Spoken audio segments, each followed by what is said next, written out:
간첩으로 알려져 있습니다. 그만두는 날까지 매우 수상합니다.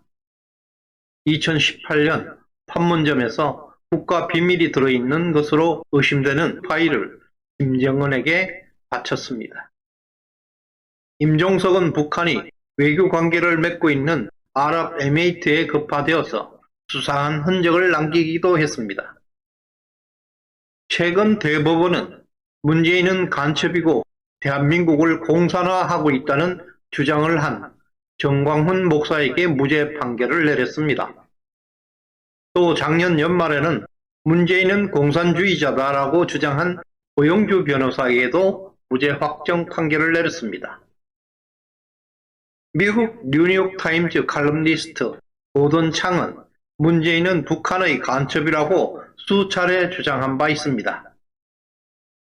급기야 미국 정보당국은 문재인 정권은 간첩 정권으로 간주하고 있습니다.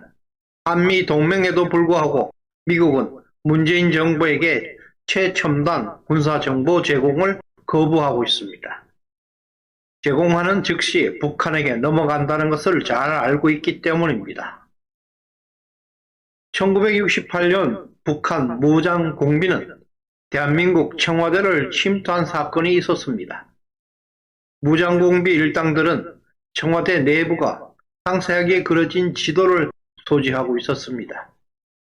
그 당시 청와대 여직원 김옥화 남편이 북한에게 전달한 것으로 밝혀졌습니다.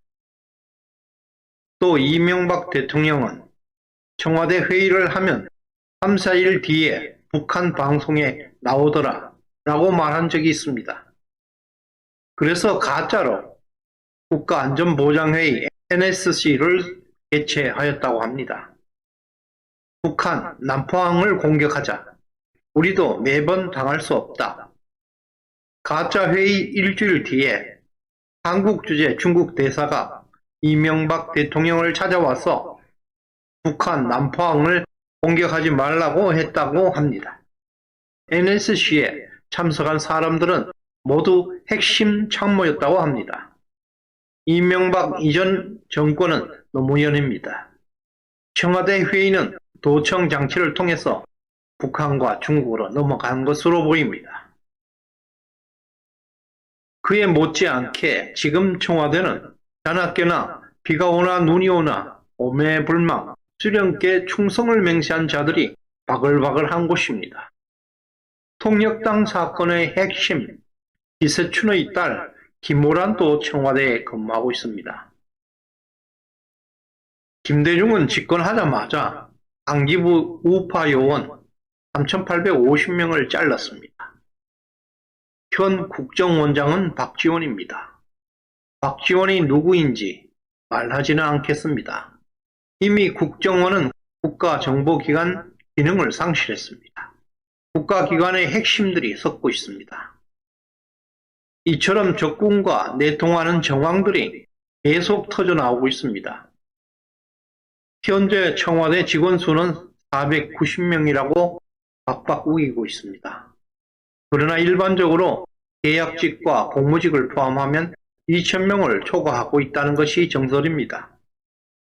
앞에서 보았듯이 이런 조직을 승계할 바보는 없습니다. 만약 승계한다면 당장 탄핵되어야 합니다. 림종석 동무는 청와대를 이전하더라도 제발 하루라도 청와대에서 근무하는 것이 순리라고 말하고 있습니다. 문재인은 이전 비용까지 거부하면서 청와대 이전을 극구 반대하고 있습니다. 주류 언론들과 좌파 나팔수들은 사생결단으로서 반대하는 방송을 연일 내보내고 있습니다. 만약 윤석열 정부가 단 하루만이라도 현 청와대에서 근무를 시작하면 현재 근무 중인 모든 직원들에 대해서 고용을 자동방으로 승계해야 합니다. 그렇게 되면 문재인 정부가 만들어 놓은 1,000명이 넘는 간첩단을 청와대에 풀어놓게 되는 꼴이 됩니다. 당신이 대통령이라면 간첩이 우글거리는 조직을 승계받고 싶겠습니까? 모두 그렇지는 않겠지만 두목이 간첩인데 그 밑에 부하들을 어떻게 믿겠습니까? 결론입니다. 청와대 이전을 반대하는 진짜 이유는 윤석열을 식물 대통령으로 만드는 것입니다. 임종석과 문재인은 좌파 영구 집권을 위해서 집권 내내 1,000명이 넘는 간첩단을 양성해왔습니다. 대한민국 최고 권력에 간첩단을 침투시키려는 음모입니다. 그것을 윤석열 당선자가 알아차린 것입니다. 문재인 정부에서 고용한 사람들을 윤석열 정부가 승계할 이유는 1도 없습니다. 곧 민노총은 들고 일어날 것입니다. 고용 문제 해결하라. 지방선거 이슈로 개나발을 불 것입니다. 윤석열 정부는 시장 원리를 믿고 국민을 믿고 나가야 합니다. 해왔던 대로 법과 원칙대로 하면 승리할 것입니다.